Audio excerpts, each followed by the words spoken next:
Bob Hallmark reporting in Marshall today.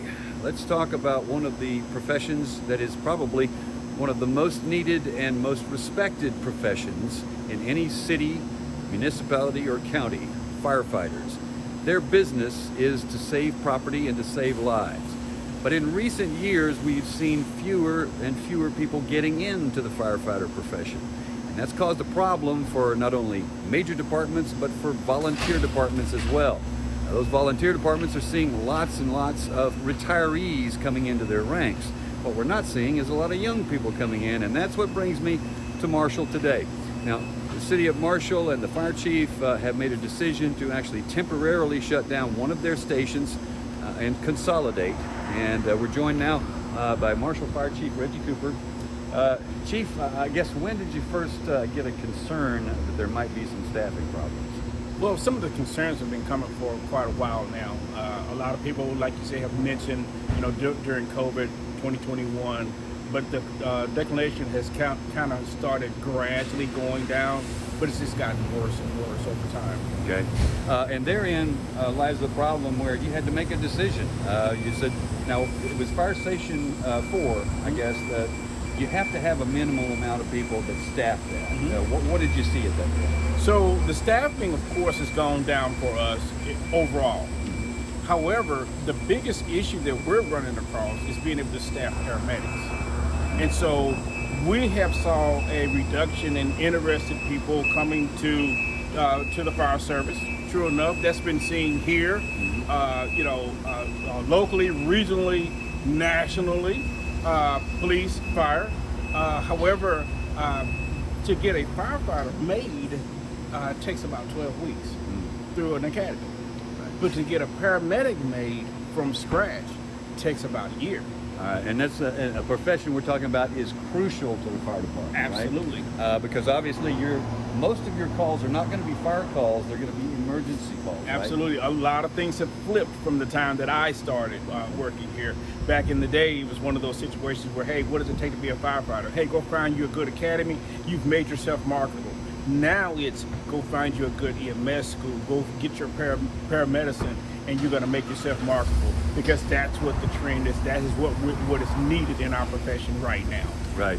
Now, for whatever reason, we're not seeing a whole lot of young people doing this right now. The numbers are down all across the nation. Without those numbers of manpower, there's only so many calls that you can make, and which is why you made a decision to actually consolidate. Is that right? Yeah, absolutely. A lot of the things that we do that a lot of people don't realize. So number one, for a city of our size, we're handling somewhere, close to 6,000 runs a year.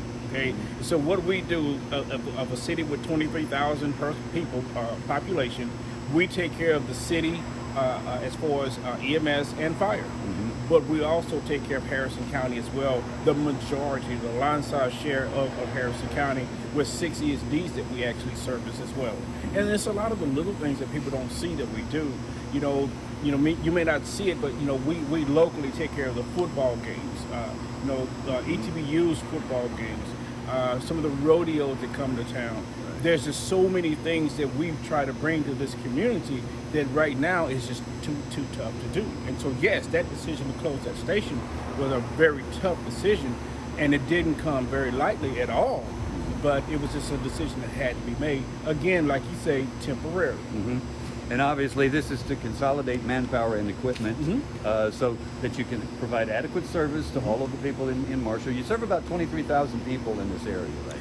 In the city. So when you add the county, you add another 40, 50,000 or so other people. You're running that number closer to 60,000 people when you add the county in with it. All right. And also the vastness of the county, those runs take a lot longer, and it makes it much more challenging for us to be able to service it. And we're still doing that.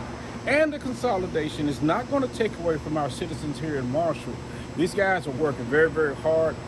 Trust me, they take pride in their work, and we are still making the runs. We're still making the calls. We just reallocated personnel and equipment temporarily to be able to still get the job done.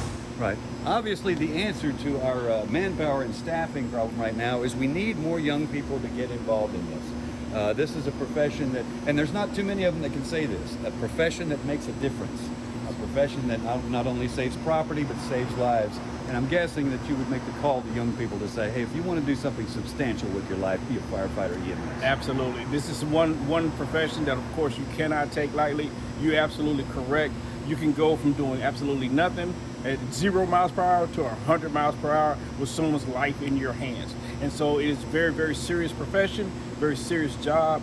We need serious people. But again, the type of individual that we're looking for in this city, we want to make sure that our citizens are taken care of. We want a type of individual that puts individuals first, that has a servant's attitude, and that's what we want. And those standards cannot be reduced, and that's another thing that makes it so much more tougher. Mm-hmm. So obviously, the more people getting involved will be a big plus for everybody. Absolutely, absolutely. All right, Chief, thank you so much. I Thank you. appreciate that. All right, and we'll have much more on this story tonight on KLTV 7 News for KLTV Web Extra. I'm Bob Hallmark.